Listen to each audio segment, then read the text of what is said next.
وہی جملہ پھر مجھے کہنے کا حق حاصل ہے کہ جب رسول خدا معراج پہ گئے اور اسرائیل کو ایک عجیب شکل و صورت میں دیکھا، غصے کے عالم میں دیکھا، اور رسول نے پوچھا اسرائیل کی اتنی خطرناک شکل؟ ہاں رسول اللہ، یا رسول اللہ میں کام ہی ایسا کرتا ہوں، بھائی کو بھائی سے جدا کر دیا، بیٹے کو باپ سے جدا کر دیا، کبھی ماں کو بیٹے سے چھین لیا، میرا کام ہی ایسا ہے۔ رسول نے فرمایا نہیں، تجھے آج میں معراج پہ آیا، تجھے مجھ سے وعدہ کرنا ہوگا۔ کون سا وعدہ؟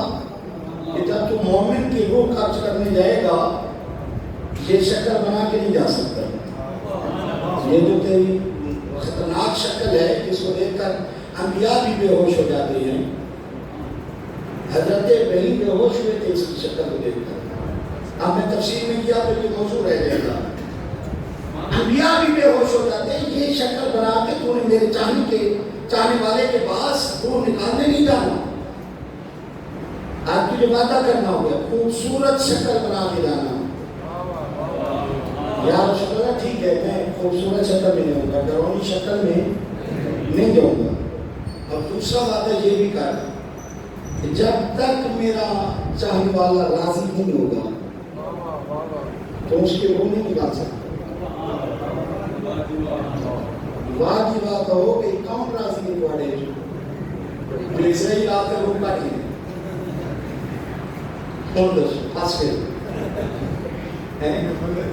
سبحان اللہ، بھی کچھ سوچ سمجھنے کی دیئے ہو۔ اسرائیل قوم راضی ہے ہم میں سے کہ اسرائیل آؤ ہماری روح نکال دو۔ اسرائیل نے کہا ٹھیک ہے یا رسول اللہ، جب تک مومن نہیں کہے گا نا میں اس کی روح نہیں نکالوں گا۔ اللہ کے رسول نے فرمایا اللہ نے وقت موت مقرر کیا ہے، یہ بتا تو مومن کو راضی کیسے کرے گا؟ اگر تو طریقہ تو ہوگا، ایک موت کا وقت ہے، اس سے آگے پیچھے ہو نہیں سکتا۔ ہاں کچھ گناہ یا کچھ نیکیاں ایسی ہیں کہ آگے پیچھے ہو گئے، ورنہ نہیں ہو سکتا، تو اس کو راضی کیسے کرے گا؟ اسرائیل نے کہا میں جب جاؤں گا نا روح نکالنے خالی ہاتھ نہیں دوں گا، میں جنت سے عطر جنت لے کر جاؤں گا، وہ جا کر اس مومن کی ٹھوڑی سے مس کروں گا، جب عطر جنت مس ہوگا اس مومن کو آپ تن پاک کی زیارت نصیب ہوگی، پھر کچھ لمحوں کے لیے آپ اس کی نظر سے غائب ہو جائیں گے۔ اس وقت وہ مومن پکار کے کہے گا اسرائیل آ میں راضی ہوں، میری روح نکال لے، اب اس دنیا میں رہنے کے لیے دل نہیں کرتا، آپ دیر نہ کر، جلدی سے روح نکال، میں علی کی زیارت کو جاؤں، میں پیغمبر کی زیارت کے لیے۔ کیا ہوگا کہ مولا علی کو دیکھے گا، مومن بھی اور غیر مومن بھی، جب تک امام کو نہیں دیکھے گا اس کی موت نہیں ہے۔ البتہ یہ ہے کہ منافق کو دیکھ کر موت سے پہلے آ جائے، اگر منافق دیکھے گا تو اس کو موت سے پہلے آ سکتی ہے، اور اگر مومن دیکھے گا تو مومن خوش بھی ہوگا اور امام اس کو جنت کی بشارت بھی دے گے۔ شرط ہے، شرط کیا ہے؟ اطاعت امام، امام کی اطاعت میں زندگی گزار رہا ہو۔ میرے محترم، میں بار بار عرض کر رہا ہوں مومنین سے، عزاداروں سے، ایمانداروں سے کہ یہ محرم کا آنا کافی نہیں ہے، جب تک آپ اپنے آپ کو محرم میں داخل نہیں کرو گے۔ مثلا میں رمضان آ رہا تھا اور رسول نے شعبان کے آخری جمعہ میں خطبہ دیا اور فرمایا لوگوں تمہاری طرف اللہ کا مہینہ آ رہا ہے، ایسے ہے نا، اس میں عبادت مقبول ہے، دعا مستجاب ہے، سو جائیں تو عبادت شمار ہوگی، سانس لیں تو تسبیح کا ثواب ملے گا۔ اب جو دشمن اہل بیت ہیں، یا کافر ہیں، منافق ہیں، ہندو ہیں، ان کی سانس کا بھی ان کو تسبیح کا ثواب ہوگا، ان کا سونا بھی عبادت میں شمار ہوگا۔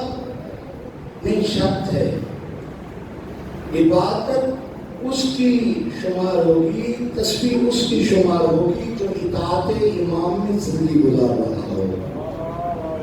بالکل ایسے ہے، محرم کا آنا کافی نہیں۔ محرم امام حسین علیہ السلام کی طرف سے آپ کی طرف دعوت نامہ ہے کہ آؤ، اور آ کر اپنے آپ کو کربلائی بناؤ، حسینی بناؤ۔ حسین کیسے بنے گا انسان؟ ایک چھوٹا سا واقعہ سنا کے گفتگو کو آگے لے چلوں۔ مکہ سے کربلا کی طرف جا رہے ہیں، ایک جگہ پہ قیام کیا، سامنے خیمے تھے۔ امام نے فرمایا جاؤ دیکھو یہ کس نے خیمہ لگایا ہوا ہے۔ امام کا ایک صحابی گیا، جا کے پوچھا تو وہ خیمہ تھا عبید اللہ ابن حر جوفی، نام یاد رکھیے گا اس کا، عبید اللہ ابن حر جوفی۔ اس شخص نے بتایا، امام نے فرمایا اس کو بلاؤ کہ تجھے امام حسین بلا رہے ہیں۔ کاسے کیا، جا کے بتایا کہ عبید اللہ تجھے امام بلا رہے ہیں۔ اس نے کہا میں نے نہیں آنا، انکار کر دیا۔ توجہ ہے، اس نے انکار کر دیا، اس نے کہا میں نے نہیں آنا۔ جب قاصد نے آ کے امام کو بتایا، امام خود چل پڑے، اپنے ساتھیوں کو لے کر، کچھ چند افراد کو لے کر خود چل پڑے، آئے اس کے خیمے میں بیٹھے۔ روایات بتاتی ہیں کہ مزہ بھی ہوا، امام نے جواب بھی دیا، بیٹھے رہے۔ اب امام نے اپنا مقصد بیان کیا۔ امام نے فرمایا میں نے مدینہ چھوڑا، مکہ چھوڑا، کربلا کی طرف جا رہا ہوں، اور میرے ساتھ چلو، میرے مقصد میں شریک ہو جاؤ۔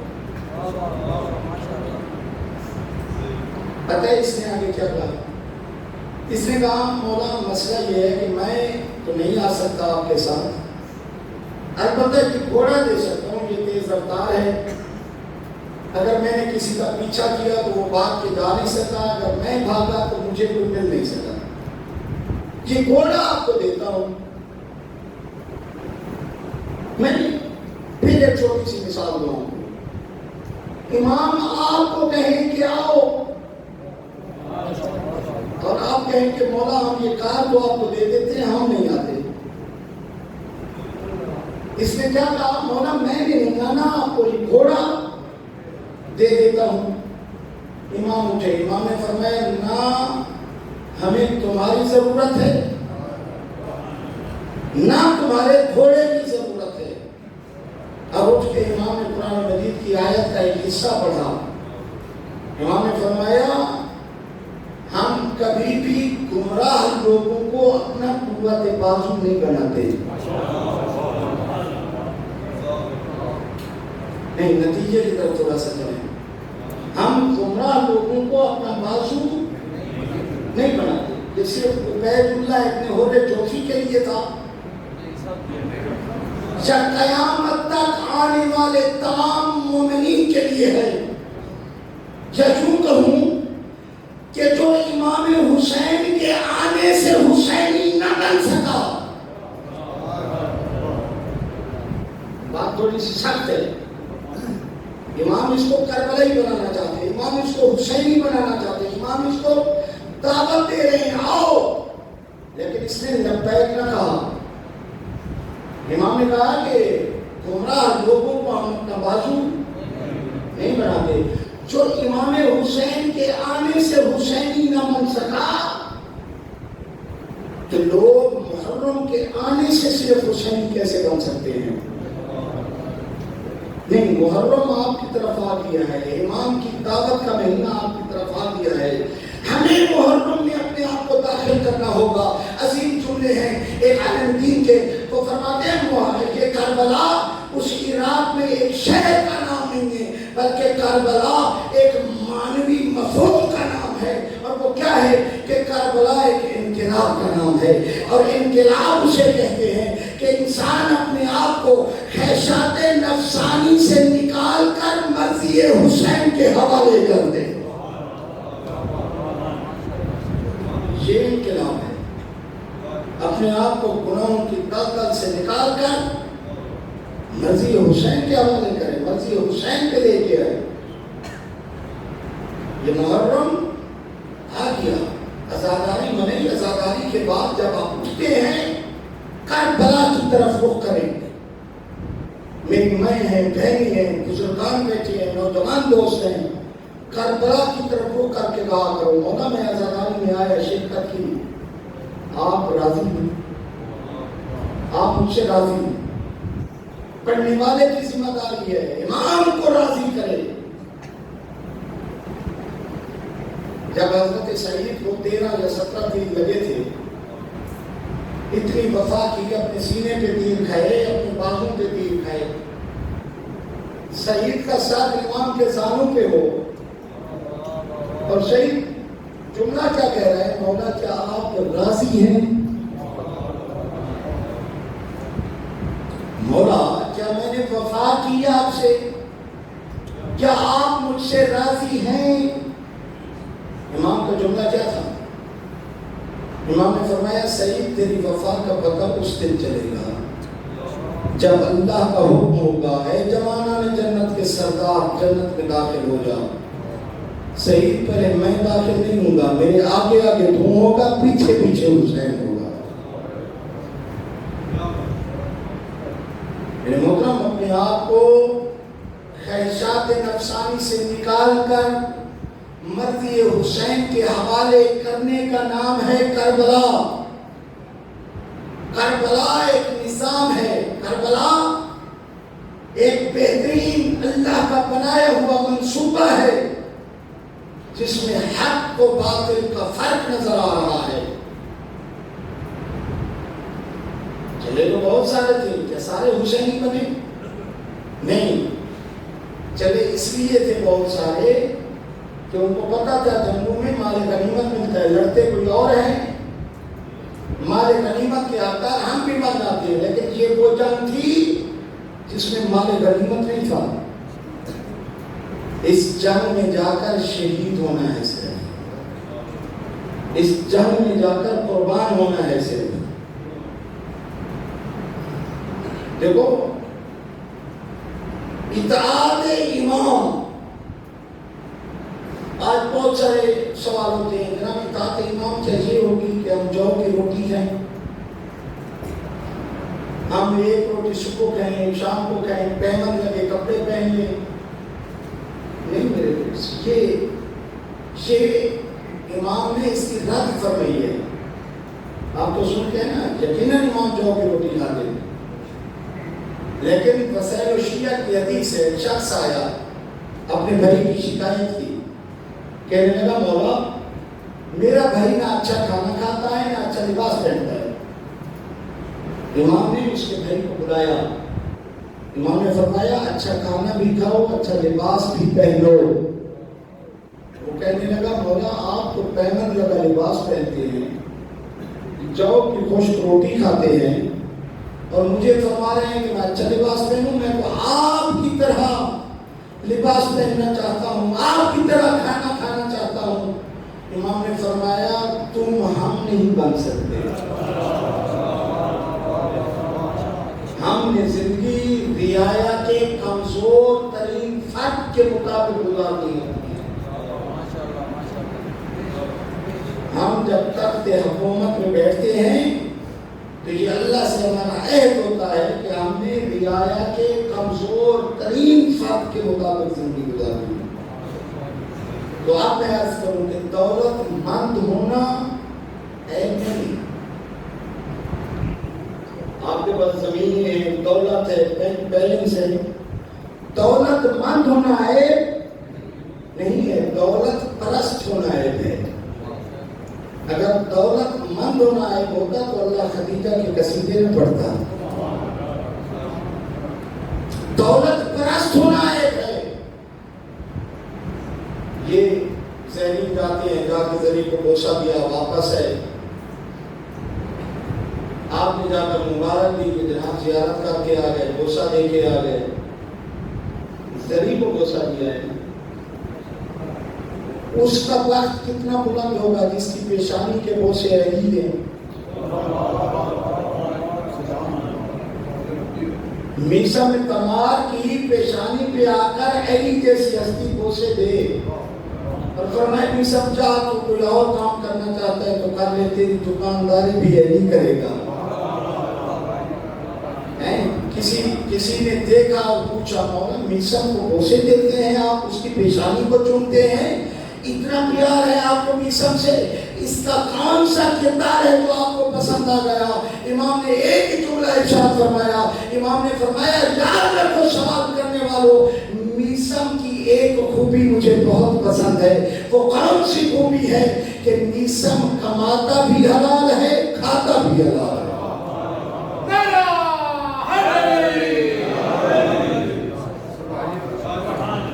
میثم کماتا بھی حلال ہے کہ کھاتا بھی حلال ہے، یعنی نتیجہ کیا نکلا کہ بہت سارے لوگ ایسے ہیں جو کماتے حلال ہیں کہ کھاتے حرام ہیں۔ کون ہے وہ؟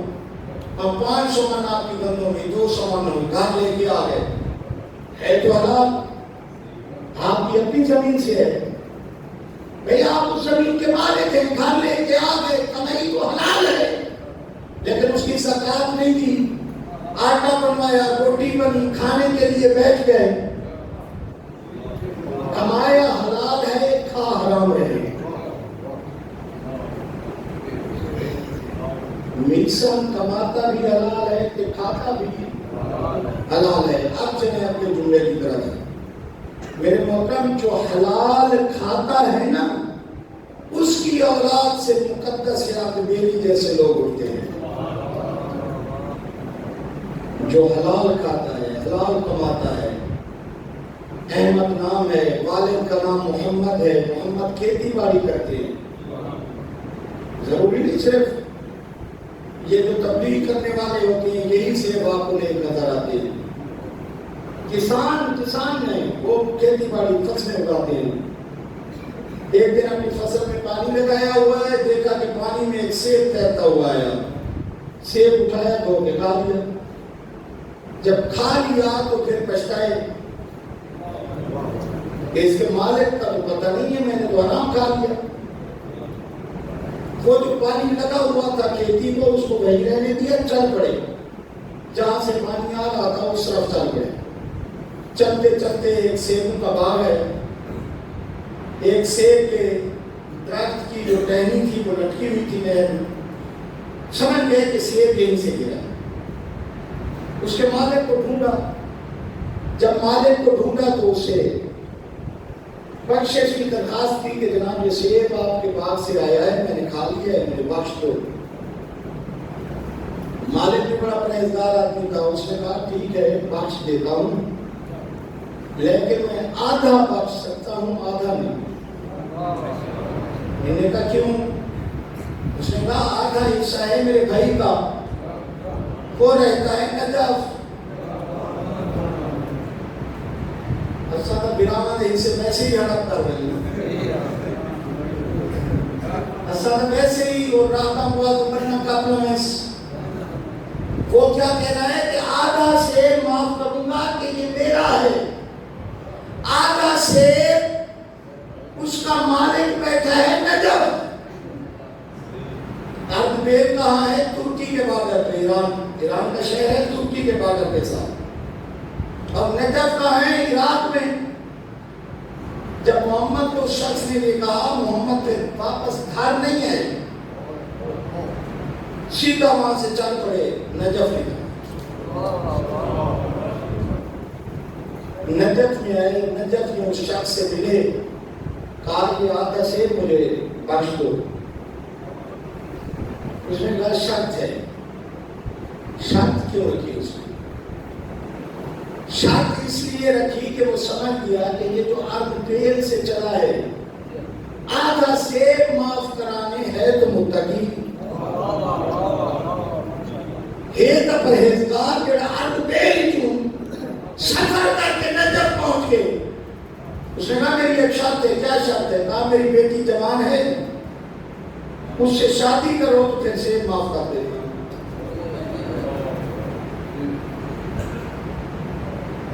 اچھا میں نے کہا ٹھیک ہے شیر معاف کر تو شادی کر لیتا ہوں. اس نے کہا شادی تو کر لیتے ہو, جو میری بیٹی ہے ہم خوشنتی ہے, یہ اپنی ماؤں اور بہنوں کے لیے جملہ کہہ رہا ہوں. وہ کانوں سے بہری ہے, وہ زبان سے گونگی ہے, وہ ٹانگوں سے لنگڑی ہے. تم نے کہا بس یہ بات کرو شیر معاف کر دو. اندھی ہے, لولی ہے, لنگڑی ہے, شادی کرے نا, اسے معاف کر چھوڑ. انہوں نے کہا ٹھیک ہے شادی کرو سے معاف. شادی کر لی. جب شادی کی سودا کو دیکھا اس کی آنکھیں بھی ہیں, اس کے کان بھی ہیں, اس کی زبان بھی بول رہی ہے, اس کے پیر بھی صحیح و سالم ہیں. سسر کے پاس ہے, کہتے ہیں آپ نے تو کہا تھا اندھی ہے, لولی ہے, لنگڑی ہے, وہ تو صحیح و سلامت ہے. سسر نے کہا تمہیں سمجھ نہیں آئی, اندھی اس لیے ہے کہ پوری زندگی نامحرم کو نہیں دیکھا, گونگی اس لیے ہے کہ کبھی جھوٹ نہیں بولا, بہری اس لیے ہے کہ کبھی عورتوں میں بیٹھ کے کسی کی غیبت نہیں سنی, لنگڑی اس لیے ہے کہ کبھی اپنے پیروں کے چل کے کسی گناہ کی طرف نہیں گئی. یہ شادی ہوئی اور بیٹا پیدا ہوا, نام رکھا ابن احمد. احمد مدرسے میں ہو گیا داخل, پڑھتے پڑھتے پڑھتے بن گیا مجتہد. مجتہد کے آگے بن گئے مرجع تقلید, اور پھر اس لیول تک اپنے آپ کو پہنچایا کہ یہ مقدس تیرا اور میرا یا کسی عالم کا دیا ہوا لقب نہیں ہے, بلکہ زمانے کے امام نے فرمایا تھا تیرا نام احمد ہے, آج کے بعد تو مقدس ہے. زمانے کے امام نے لقب دیا تھا مقدس اردبیلی. حالت کیا ہوتی تھی, آدھی رات کے بعد آتے تھے مولا علی علیہ السلام کے حرم میں, دروازے بند ہوتے, تالے لگے ہوئے ہیں, آ کے سلام کرتے السلام علیکم یا امیر المومنین. سلام کرتے, سلام کا جواب نہیں ملتا اور دروازے بھی اپنے آپ کھول جاتے. کوئی مشکل ہوتی لکھ کے رکھتے کعبے علی پہ, جواب لکھا ہوا مل جاتا. ایک دن آئے اور آ کر ایک سوال لکھ کے رکھا, مولا علی نے جان رہا یہ سارے واسطے بھی سب کے یا علی مدد آکڑا جائز ہے بابا,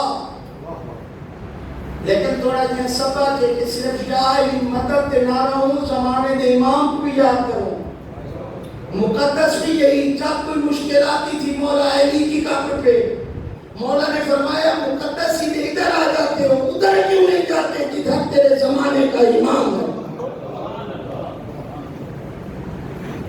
مقدس نے کہا مولا وہ تو غیبت میں ہے, میں کیسے ان سے جا کر پوچھوں. امام نے فرمایا شب جمعہ ہے, جاؤ مسجد کوفہ کے محراب میں, زمانے کا امام تیرا انتظار کر رہا ہے. چل پڑے نجف سے کربلا, وہاں کوفہ میں ہے, دیکھا مسجد کوفہ کے محراب میں نور ہی نور ہے. اللہ کے سلام کیا زمانے کے امام کو, ملاقات ہوئی, اپنے سوالات کے جوابات لیے. کہ مقدس ایسے نہیں بنتے, اطاعت امام کریں تو مقدس بنے. ہمارے یہاں کیا ہوتا ہے, جڑے ویلے اساں تھی منوں تلنگے تے بھوکے بات تک کوئی مینوں مسجد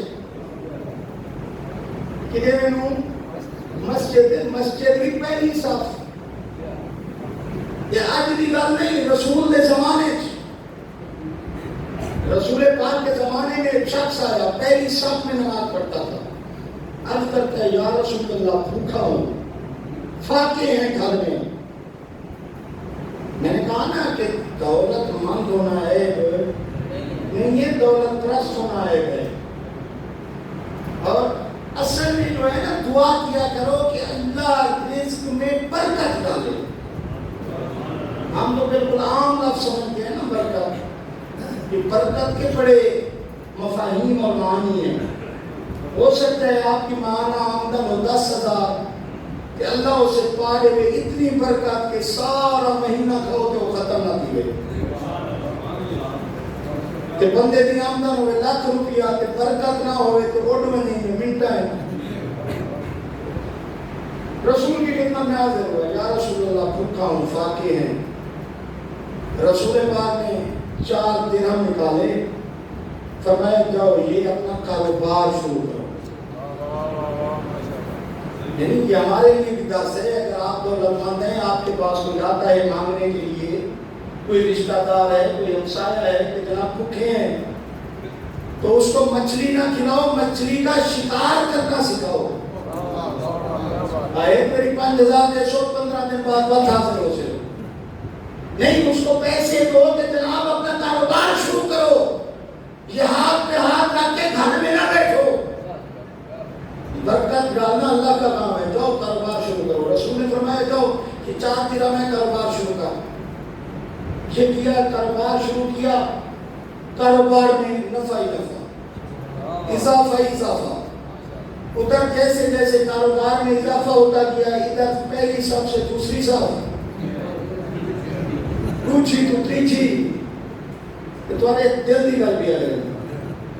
ہولے ہولے جب میں بڑا سیٹ بن گیا تو کروڑ پتی بنیا، مسجد چھوٹ گئی.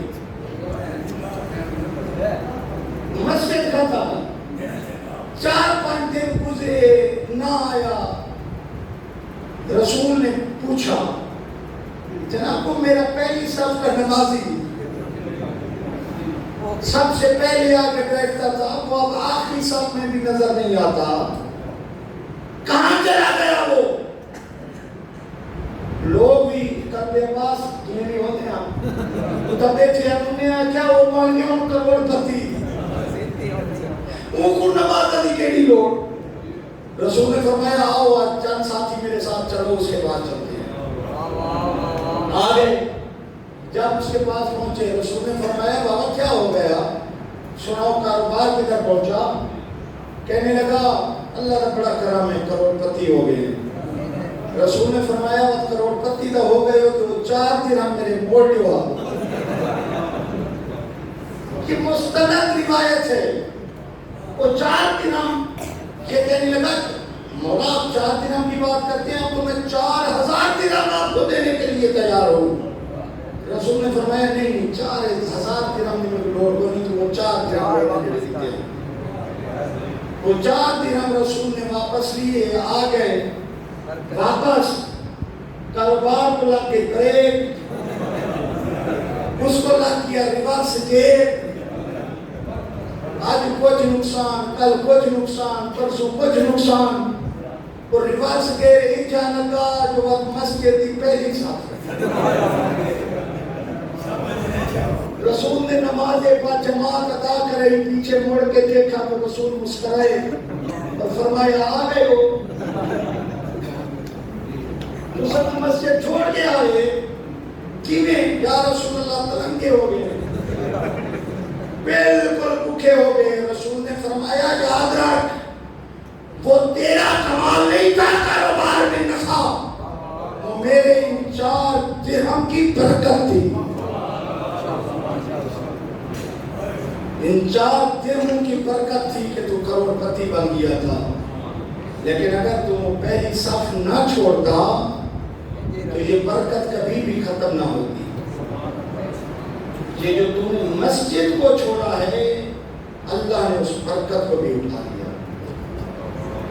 میرے محترم ذرا آؤ اور دیکھو کہ ہم کہیں بھولے ہوئے تو نہیں، ہم کہیں بھٹکے ہوئے تو نہیں، ہم سے کہیں مسجد تو نہیں چھوٹی ہوئی. میں بار بار عرض کر رہا ہوں کہ کربلائی بننے کے لیے جگر چاہیے، جگر. حسینی بننے کے لیے کردار چاہیے. اپنی کردار سازی ہوگی تو حسینی بنیں گے. اور امام نے کیا فرمایا تھا کہ گمراہ لوگ میرا بازو نہیں بن سکتے. اور اس کی دلیل میں پہلے بھی شاید یہاں پہ عرض کر چکا ہوں کہ ہر جب تک گمراہ رہا امام کے لشکر کا حصہ نہ بن سکا. جب توبہ کی، سارے گناہوں سے معافی مانگی، تب آ کر لشکر حسینی کا حصہ بنا، اور صرف حصہ نہیں بنا بلکہ رمال سیدہ کا حقدار بنا.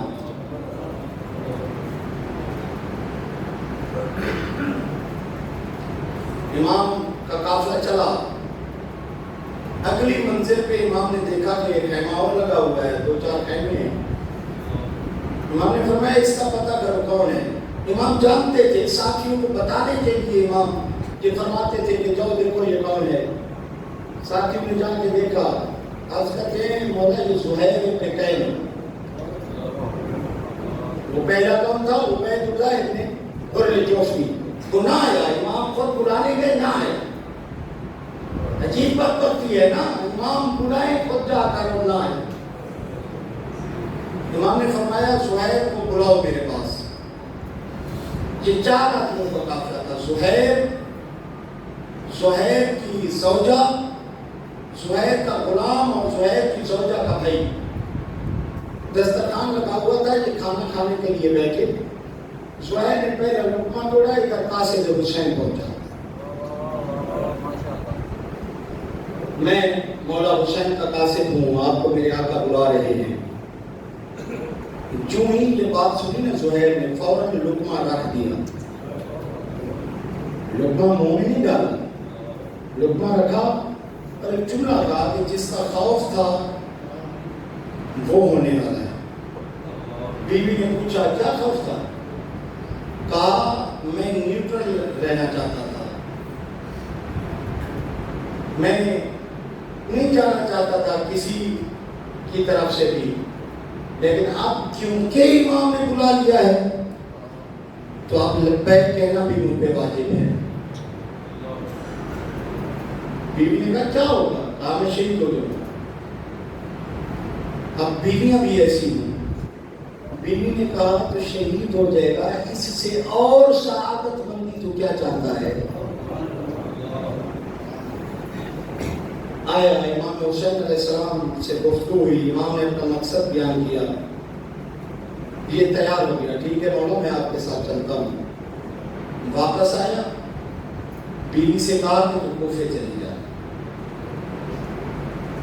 اس نے کہا نہیں مجھے بھی ساتھ لے جاؤ، میں بھی کربلا جاتی ہوں. اس نے کہا نہیں تو کوفے چلی جا. جب بیوی نے اصرار کیا تو اس وقت زہیر ابن قین نے کہا دیکھو عرب کا دستور ہے کہ جب جنگ میں مرد مارے جاتے ہیں تو عورتوں کو اسیر کر لیا جاتا ہے. تو کوفے چلی جا، میری غیرت نباہ نہیں کرتی کہ میری شہادت کے بعد تجھے اسیر کر لیا جائے. اس کی زوجہ نے ایک جملہ کہا، کہنے لگی وہ حسین کی بہنیں بھی تو ساتھ ہیں. کہنے لگی زہیر علی و بطول کی بیٹیاں بھی تو ساتھ ہیں. سنو گے زہیر کا جملہ؟ کہنے لگا تو ان کا مقابلہ کرتی ہے، وہ رسول ذاتیاں ہیں، کسی کی جرأت ہے کہ ان کی طرف نظر اٹھا کے دیکھیں؟ میں کہوں گا زہیر کاش تو شام غریبہ کو ہوتا جب لعین ان کے خیموں کو لوٹ رہے تھے اور ان کو قیدی بنا رہے تھے. بس سزادار وہ اپنی زوجہ سے کہتا ہے تو کوفے چلی جا. وہ کوفے چلی گئی. زہیر امام کے ساتھ کربلا میں آ گیا. یوم عاشور نماز کا وقت ہوا. ابو سمامہ سیداوی نے آ کے کہا مولا آخری نماز آپ کی ابتدا میں پڑھنا چاہتے ہیں. امام نے فرمایا حبیب ابن مظاہر سے نکاح کے ان ظالموں سے کہو تھوڑی دیر کے لیے جنگ روکے میں نماز پڑھ لوں. حبیب نے جا کے امام کا یہ پیغام پہنچایا، لیکن آگے حسین بن نمیر نے گستاخی کی، میں وہ بیان نہیں کر سکتا. حبیب جس کو برداشت نہ کر سکے واپس مڑے اور دیکھ کے عرض کیا مولا آپ نماز پڑھائیں ہم حفاظت کرتے ہیں. بس 2 سپاہی امام کے آگے بڑھے.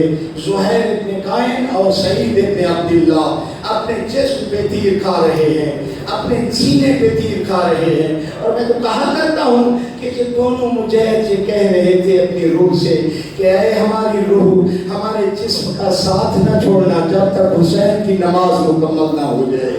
آج احسان کرنا, ہمارے جسم کا ساتھ دینا. ادھر امام کی نماز مکمل ہوئی, ادھر سعید نے کہا السلام علیکم یا ابا عبداللہ. بس سزادار یہ جملہ میں پہلے سنا چکا. اب سادات کے قیدی قافلے کو لایا گیا, کوفہ کے بیت ٹھہرایا گیا, اعلان کیا گیا پورے کوفے میں کہ کل بازار سے قیدیوں کا قافلہ گزارا جائے گا. یہ اعلان سنا زہیر ابن قین کی زوجہ نے. جب قافلہ گزارا گیا تو یہ اپنے مکان کی چھت پہ آگے بیٹھ گئی کہ میں دیکھوں میرا زہیر کس حال میں ہے. نیزے آنے لگے, نیزے گزرنے لگے, لوگ کے سینہ پہ سر سوار ہیں. ایک مرتبہ اس کی نظر پڑی زہیر کے سر پہ, اس نے پہچان لیا اور شکر خدا ادا کیا کہ پروردگار تو نے زہیر کی قربانی کو قبول کر لیا. بس یہ جملے اس زوجہ کے ملتے ہیں. کیا کہتی ہے؟ غلام کو بلایا, غلام کو بلایا اور اسے کہا کہ میں تجھے آزاد کر دوں گی, ایک احسان کر. اس نے کہا کون سا احسان؟ آپ حکم کریں, آپ آزادی ہے میری, آپ میری مالکن ہیں. دیکھ کے کہتی ہے یہ کفن لے جا, کربلا چلا جا. زہیر شہید ہو گیا ہے, زہیر مارا گیا ہے, کربلا چلا جا, جا کے زہیر کے لاشے کو کفن پہنا کے دفن کر دینا. میں نے تجھ کو آزاد کیا. یہ کفن لے کے کربلا میں آیا, کربلا میں آ کے جو منظر دیکھا پھر واپس مڑا, آیا کوفہ میں. زہیر کی زوجہ نے پوچھا خالی ہاتھ آئے ہو یا کفن دے کر آئے ہو؟ کیسے آئے ہو واپس؟ لاشا دفن کر کے آئے ہو؟ عجیب مرحلہ فکر ہے کہ زہیر کی زوجہ سوال کرتی ہے, غلام گریہ کرتا ہے. اجرکم اللہ دادارو, اجرکم اللہ. زہیر کی زوجہ سوال کرتی ہے, غلام کا گریہ بڑھتا چلا جاتا ہے. بس زہیر کی زوجہ کہتی ہے بتاؤ تمہاری مجبوری کیا ہے؟ جو کام میں نے بھیجا تھا وہ کر کے آئے ہو کہ نہیں؟ اس نے اپنی عبا کا دامن ہٹایا, کفن کو آگے بڑھایا, دیکھ کے کہا یہ رہا کفن. اس نے کہا تو نے وفاداری نہیں کی, تو نے وفا کا حق ادا نہیں کیا, کفن کیوں نہیں پہنایا زہیر کے لاشے کو؟ بس یہ غلام گریہ کر کے کہتا ہے ارے میں جب کربلا کے میدان میں لیا تو وہاں ایک لاشا نہیں تھا, وہاں 72 لاشیں پڑے ہوئے تھے. میں زہیر کو کفن کیسے دیتا جہاں زہرا کا بیٹا بے دور کفن پڑا ہو؟ میرے دل نے چاہا کہ یہ کفن میں حسین کو پہناؤں, لیکن کوشش تو میں بہت کی, حسین کے لاشے کو پہچان نہ سکا. اس نے کہا کیوں, کیا وجہ تھی؟ غلام کہتے ہیں سب تو ظالم لے گئے اور لاشوں کی حالت یہ تھی کہ کوئی لاشا پتھروں کے نیچے چھپا ہوا تھا, کوئی لاشا گھوڑوں کی ٹاپوں سے مامال تھا, کئی لاشیں کے ٹکڑے بکھرے پڑے. اللہ الظالمین باسل الذين ظلموا وجاءهم الكلبين ينقلبون. اللهم صل على محمد وعلى ال محمد. اللهم بحق محمد وانت المحمود. اللهم بحق علي وانت الاعلى. اللهم بحق فاطمه وانت فاطر السماوات والارض. اللهم بحق الحسن وانت الحسين. اللهم بحق الحسين وانت قديم الاحسان. یا اللہ تجھے واسطے اپنی عزت و عظمت کا ہماری اس عبادت کو اپنی بارگاہ اقدس میں شرف قبولیت عطا فرما. ہم تمام حاضرین کے صغیرہ و کبیرہ گناہ معاف فرما, ہمارے والدین کے صغیرہ و کبیرہ گناہ معاف فرما. میرے مالک ہم تمام حاضرین کے حوائج شریعہ پوری فرما. جتنے مومنین و مومنات بیمار ہیں انہیں صحت کاملہ و عاجلہ عطا فرما. یا اللہ یا اللہ تجھے واسطے اپنی عزت و عظمت کا ماتمی ہے اکرام صاحب, انہیں صحت کاملہ و عاجلہ عطا فرما. یا اللہ مولانا غلام حسین صاحب جن کی بہت زیادہ خدمات ہیں, پروردگار ان کو صحت کاملہ و عاجلہ عطا فرما. ان کا سایہ ہمارے سروں پہ قائم دائم فرما۔ یا اللہ تجھے واسطے اپنی عزت و عظمت کا حاجی امانت صاحب کو صحت کام مواد عطا فرما، تمام حاضرین کے رزق میں خیر و برکت عطا فرما۔ یا اللہ ہمیں مقصد حسین سننے سمجھنے اور اس پہ عمل پیرا ہونے کی توفیق عطا فرما۔ میرے مالک ہمیں صحیح معنوں میں حسینی اور کربلائی بننے کی توفیق عطا فرما۔ میرے مالک جیسے امام حسین چاہتے ہیں ہمیں ویسا حسینی بننے کی توفیق عطا فرما۔ یا اللہ تجھے واسطے اپنی عزت و عظمت کا جتنے مومنین و مومنات بے اولاد ہیں انہیں اولاد نریم عطا فرما، مقروض کے قرض اپنے غیب سے ادا فرما، شر اعداء اور شر شیطان سے محفوظ فرما۔ جہاں جہاں عزاداری سید الشہداء ہو رہی ہے پوری کائنات میں، پروردگار تمام عزاداروں اور ماتمیوں کی خود محافظت فرما۔ میرے مالک تجھے واسطے اپنی عزت و عظمت کا ہمارے بار میں ہادی کے ظہور میں تعجیل فرما۔ ربنا تقبل منا انك انت السميع العليم بحق زهرا وعبيها وبالها وبنيها اللهم صل على محمد وآل محمد۔ تمام دعاؤں کی قبولیت کے لیے بآواز بلند صلوات۔